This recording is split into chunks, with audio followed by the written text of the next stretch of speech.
So dear friends, I'm so sorry that I cannot speak in Hindi. My handicap.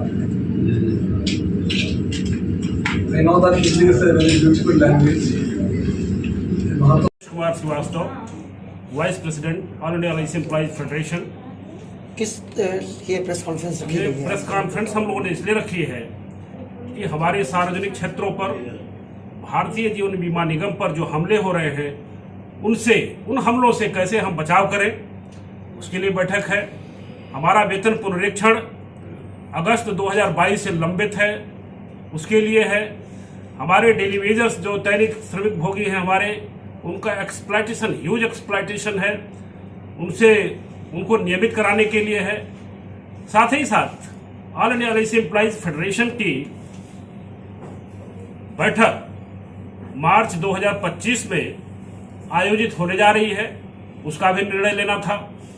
हमारे साथियों के लिए जो पेंशन अपडेशन का मामला है, भारतीय जीवन बीमा निगम के अंतर्गत जो 28 जून 1995 को पेंशन हमारी लागू हुई, लेकिन उसके उपरांत ना तो डीए का न्यूट्रलाइजेशन हुआ, ना तो हमारा पेंशन का अपडेशन हो रहा है।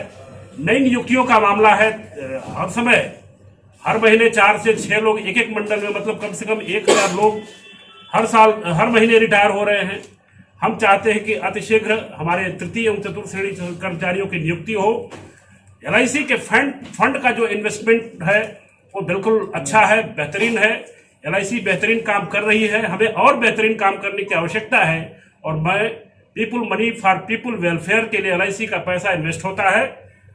एलआईसी के पॉलिसी धारकों को कतई घबराने की जरूरत नहीं है।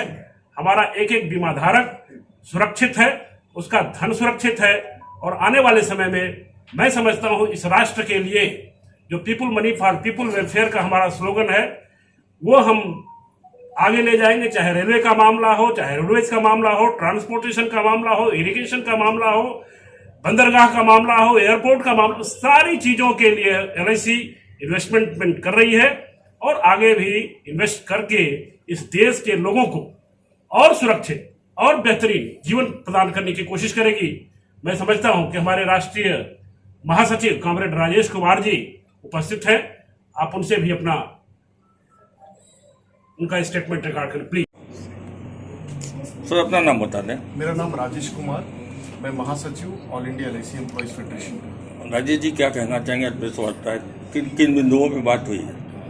ये 2 दिन की जो बैठक थी हमारी ऑल इंडिया ऑफिस बेयर की बनारस में, इस पर मुख्य रूप से एलआईसी के अंदर जो अभी हमले हैं और जो प्राइवेट इंश्योरेंस कंपनी के साथ जो हमको कम्पीट करना पड़ा, इस नए परिवेश में जब एलआईसी का डिसइन्वेस्टमेंट हुआ है, उसमें हम लोग कुछ महत्वपूर्ण निर्णय ले रहे हैं। एलआईसी की भी जो समझ है कि जो रेगुलेशन भारत सरकार के द्वारा चेंज की जा रही है एजेंट्स के माध्यम से, कि पहले एक एजेंट अगर कोई भारतीय जीवन बीमा रिक्रूट करता था तो वो सिर्फ एलआईसी में ही बिजनेस डाल सकता था, लेकिन अभी आईआरडीए का जो नियम में बदलाव किया जा रहा है उसके अनुसार एक एजेंट जो है वो 3 अलग अलग कंपनियों की भी लाइसेंस लेकर के बिजनेस कर सकता है। तो ये लगता है मुझे कि ये भारतीय जीवन बीमा निगम को कमजोर करने की एक साजिश है भारत सरकार के द्वारा। और दूसरी एक पहल जो भारत सरकार के द्वारा ली जा रही है आईआरडीए के माध्यम से, वो ये है कि जो कमीशन के ऊपर एक्सपेंस होता है उसके ऊपर वो कैप लगाने जा रहे हैं। क्योंकि भारतीय जीवन बीमा निगम एक बड़ी कंपनी है, पुरानी कंपनी है, और हमारी जो खर्च है वो भी ज़्यादा है, क्योंकि हम एसटीसी जेडटीसी मेंटेन करते हैं, जहाँ पे अभिकर्ताओं को ट्रेनिंग दी जाती है। उसमें भी वो कमीशन कैप लगा करके जो कमीशन हम दे सकते हैं अपने अभिकर्ता को, उसमें वो कमी करके जो प्राइवेट इंश्योरेंस कंपनी है वो कमीशन ज्यादा दे सके, इसके लिए भी उनका प्रयास है, जो कि भारतीय जीवन बीमा निगम के लिए नुकसानदेह है।